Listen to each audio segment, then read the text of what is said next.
pointed that out that I hadn't noticed. And the one solar does, panels are for the beach house or for the boat yard or for the beach house, yeah. Ah, fair play to them. That's For great. yeah, for everything that's in this kind of compound, you know. Right, It's all right. the same thing. Now we should say we're here for the SEC, which is the full title of the SEC is the Sustainable Energy Community. Right, and it's for Greystones and Delgany, launching in January. Launching in January, yeah. Right. It's been a long journey, starting 4 years ago, and we eventually got some momentum last year with people like Annette and Greystones Tidy done, Towns Thank you. coming on board. And Tidy Towns were very influential in getting it off the ground, and also Wicklow County Council. So that all happened last year, and we secured €20,000 of funding to start off the program, and that's Right. with consultants. So it's like basically an audit of seeing what can we do to improve the eco kind of levels that we already I think are aware of quite a lot of people, but there's obviously a lot still to be done. I mean, do you already have a feeling, given the 4 years of thinking about this, that there's certain things should be done and can be done already? I don't know whether there's certain things in your mind or... Yeah, well, I mean, it's the low-hanging fruit is first.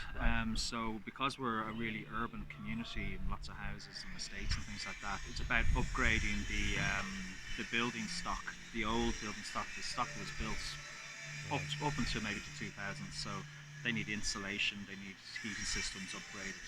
So the insulation will probably be the first call, then the heating systems, and then maybe solar panels and things like that as well.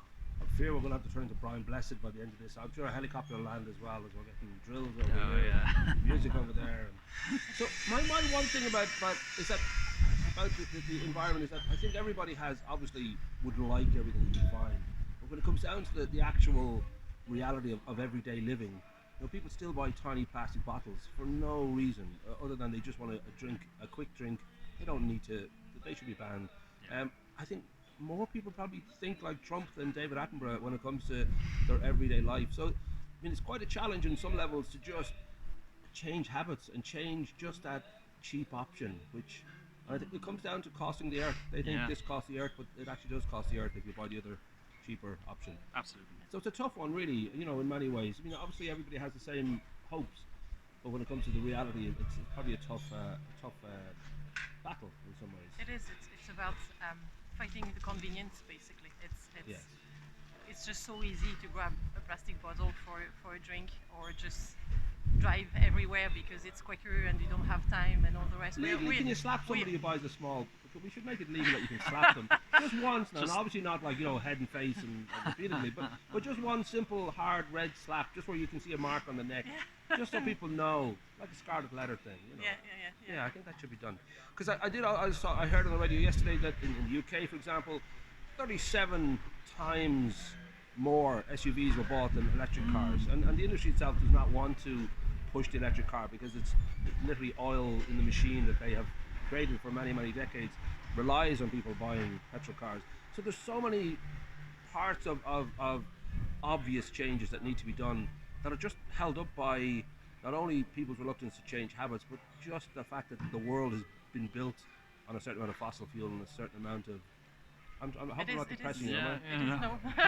I'm well aware of it at this point. Been down that road or rabbit hole a fair few times, fair enough. But no, it's all about like everything is based on consumption, basically. Right. Just so it's the convenience of it. You can make it convenient and make it affordable. And in a way, we're also trapped in this model. It's very hard to live sustainably. You can't like go off grid, or you can't just cycle everywhere. There are so many things to take into account, and the way we live our lives is just not sustainable. But it's very hard to become properly sustainable because we're kind of trapped in the system. We all have to put food on the table. We all have to heat the house, to get the children to school in a certain amount of time. So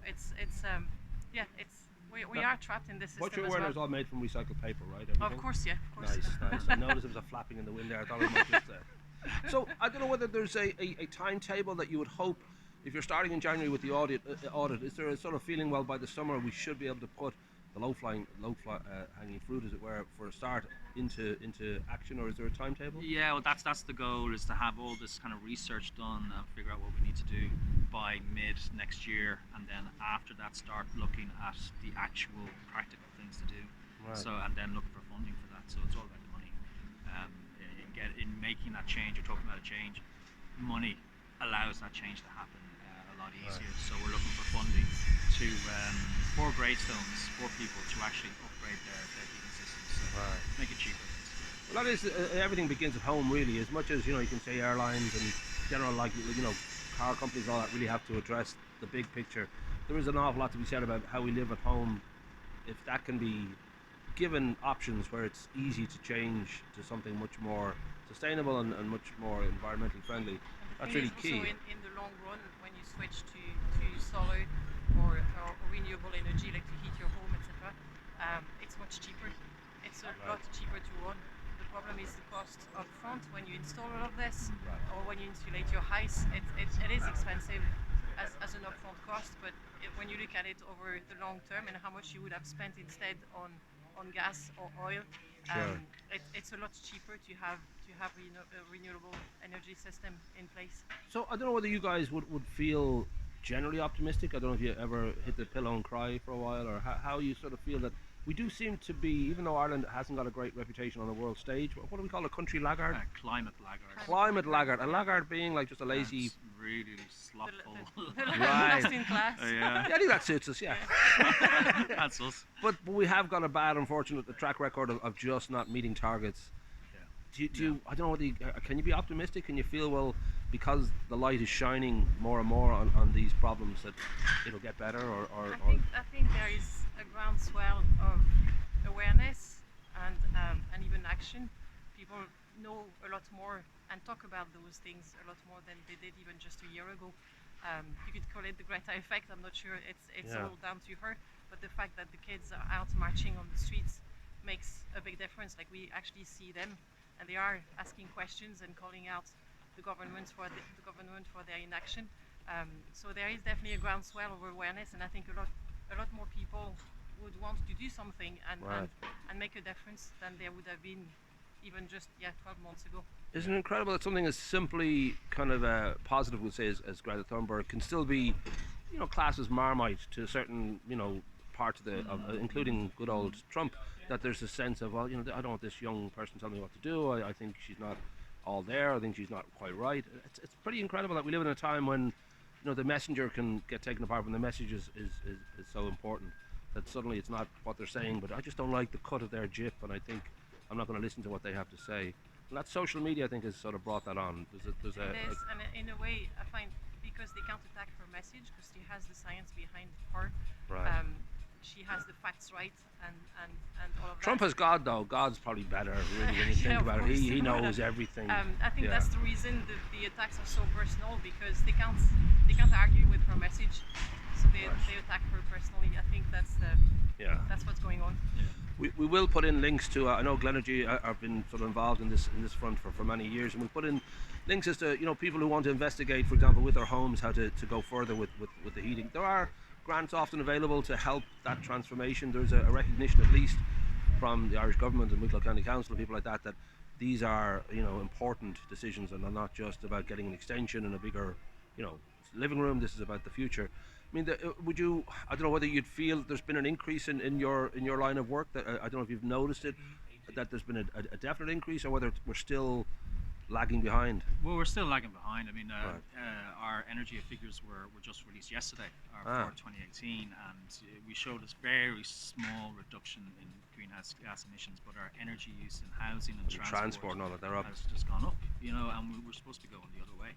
Right. So I suppose a point I'd make is that all the technical solutions, all the ability to make these reductions happen are there. They exist. These solar panels have been up there for 4 years. They're working away, saving beach house money, and it's just a matter of choice, and things like this, making things easy to actually make those choices. Are there many businesses? I don't know if many businesses have gone that way in Greystones. I know the Happy Pair run entirely on smugness, which is just their own particular energy levels that they manage to sustain an entire corporation. But I don't know if there are many like the Beach House who've sort of embraced. Well, we actually, in this little corner here, we've got the Beach House here. We've got the YWCA have a combined heat and power system, and there's solar panels and heat pumps all around the area here. So they're gradually Right. taking place. That's what we're into, is to make it easier for businesses and residences to do these changes.